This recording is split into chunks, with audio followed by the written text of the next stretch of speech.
आज हम लोग बात करेंगे बच्चों क्लास 10th में फिजिक्स का टॉपिक है रिफ्रैक्टिव इंडेक्स के बारे में। रिफ्रैक्टिव इंडेक्स मेनली हम लोगों को दो चीज़ों के बारे में बताता है। याद रखिएगा, रिफ्रैक्टिव इंडेक्स दो चीज़ों के बारे में इंडिकेट करता है। पहला, किसी मीडियम की एबिलिटी ऑफ बेंडिंग, किसी मीडियम में जब लाइट जाएगा तो कितना बेंड होगा, ये बताता है रिफ्रैक्टिव इंडेक्स। और दूसरा बताता है कि जब लाइट किसी मीडियम में जाता है एयर से तो कितना स्लो हो जाता है। चर्चा करते हैं पहली बात, देखो बेंडिंग एबिलिटी ऑफ लाइट। इसमें हम लोगों ने तीन फिगर का यूज किया।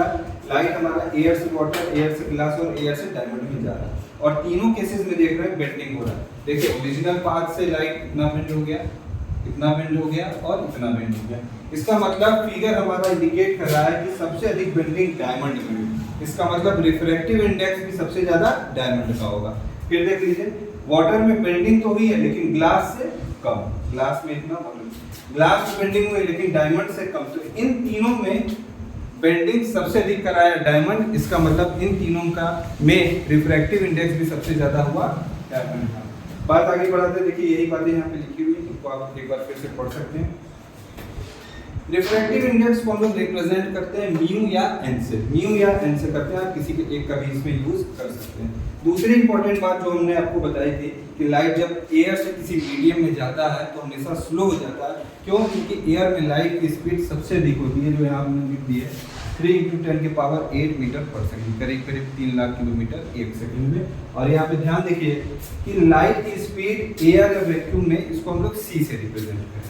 अब देखिए इसको रिप्रेजेंट करने के लिए कि लाइट जब एयर से किसी मीडियम में जाता है तो कितना स्लो हो जाता है, हम लोग स्पीड ऑफ लाइट के रेशियो को लेते हैं। जैसे n बराबर speed of light in air, और जिसमें जा रहा है speed of light in medium. जिस मीडियम में जा रहा है उसको नीचे रखते हैं और एयर को ऊपर रखते हैं। कैसे ये यूज होता है देखिए, इसी को जब हम लोग न्यूमेरिकल फॉर्म में लिखते हैं तो n = हो गया c, क्योंकि अभी बताया c क्या होता है, speed of light in air, और नीचे हो गया v, वो मीडियम में स्पीड ऑफ लाइट जिसमें लाइट जा रहा है।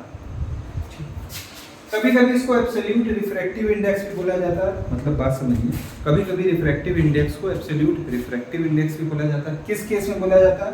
जब भी लाइट एयर या वैक्यूम से किसी भी मीडियम में जाएगी, जब भी लाइट एयर या वैक्यूम से किसी भी मीडियम में जाएगी, उस केस में refractive index absolute refractive index कहलाएगा।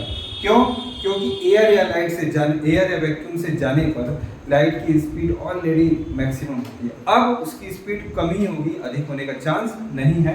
तो ऐसा केस रिफ्रैक्टिव इंडेक्स का, जब फर्स्ट मीडियम एयर या वैक्यूम हो और सेकंड मीडियम कुछ भी हो सकता है, ग्लास ले लीजिए, वाटर ले लीजिए, माइका ले लीजिए, डायमंड ले लीजिए, इस केसेस में रिफ्रैक्टिव इंडेक्स हमारा एब्सोल्यूट रिफ्रैक्टिव इंडेक्स कहलाएगा। देखिए कभी कभी इसको इस तरीके से Ng या Nw की तरह भी रिप्रेजेंट करते हैं। Ng क्या होता है? Ng हमारा बताएगा speed of light in air upon speed of light in glass. ध्यान रखिएगा, जब भी हम फॉर्मूला लिखेंगे n बराबर c/v, तो v नीचे वाला जो डिनोमिनेटर का v है वो उस मीडियम में स्पीड ऑफ लाइट है जिसमें लाइट जा रही है, और उसी मीडियम का यहाँ रिफ्रैक्टिव इंडेक्स n हमारा शो करता है। मतलब सेकेंड मीडियम का रिफ्रैक्टिव इंडेक्स n हमेशा हमारा रहता है। इस फॉर्मूले में भी देख लीजिए, Ng अगर लिखा था तो इसका मतलब ग्लास का रिफ्रैक्टिव इंडेक्स, और अगर ग्लास का रिफ्रैक्टिव इंडेक्स है तो पक्का लाइट किसी भी मीडियम से ग्लास में ही आई होगी, इसीलिए नीचे लिखा है speed of light in glass. Nw है तो पक्का ये रिफ्रैक्टिव इंडेक्स इसका वाटर का, इसका मतलब लाइट वाटर में आई है तो speed of light in water. जब भी Ng या Nw के साथ आने वाले मीडियम का जिक्र नहीं होता, इसका मतलब लाइट कहाँ से आ रही है, तो हम लोग बाय डिफॉल्ट एयर को लेकर चलते हैं। देखिए इस केस में भी है और इस केस में भी एयर है। एक कमेंट के रूप में दिया हुआ हमारे एनसीईआरटी में कि Ng = 1.5 है, कमेंट करिए। तो देखिए कमेंट के रूप में इसको थोड़ा डिस्क्राइब करने की कोशिश करते हैं। पहले Ng को एक्सप्लेन करते हैं। Ng मतलब ग्लास का रिफ्रैक्टिव इंडेक्स। इसका मतलब नीचे डिनोमिनेटर में कौन से मीडियम में होगी स्पीड ऑफ लाइट, जिसका रिफ्रैक्टिव इंडेक्स यहाँ पे दिया हुआ है, इसीलिए लिखा है speed of light in glass. और G के साथ कुछ भी नहीं है तो ऊपर बाय डिफॉल्ट हम लोग एयर ले लेंगे। अब इस पे चर्चा हुई है।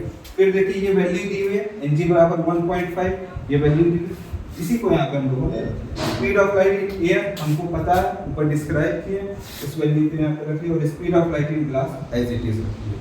थोड़ा सा क्रॉस मल्टीप्लिकेशन का खेल खेलते हैं, इसको इधर भेजते हैं और 1.5 को डिनोमिनेटर में, तो ये फॉर्मूला कुछ इस तरीके से आ जाता है कि speed of light in glass = 3 × 10⁸ 1.5। इसका मतलब क्या हुआ ये बताता है कि जब लाइट एयर से ग्लास में आई तो वो एयर के स्पीड का 1.5 टाइम्स हो गई, कम हो गई, 1.5 टाइम्स कम हो गई।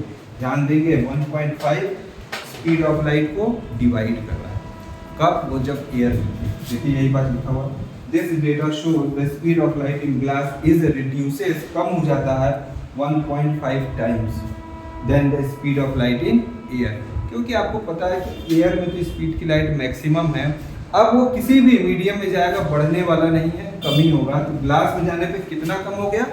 एयर वाले से 1.5 टाइम्स कम हो गया। यही मतलब था एनसीईआरटी के इस कमेंट करने वाले टॉपिक का। उम्मीद करते हैं आपको रिफ्रैक्टिव इंडेक्स समझ में आया।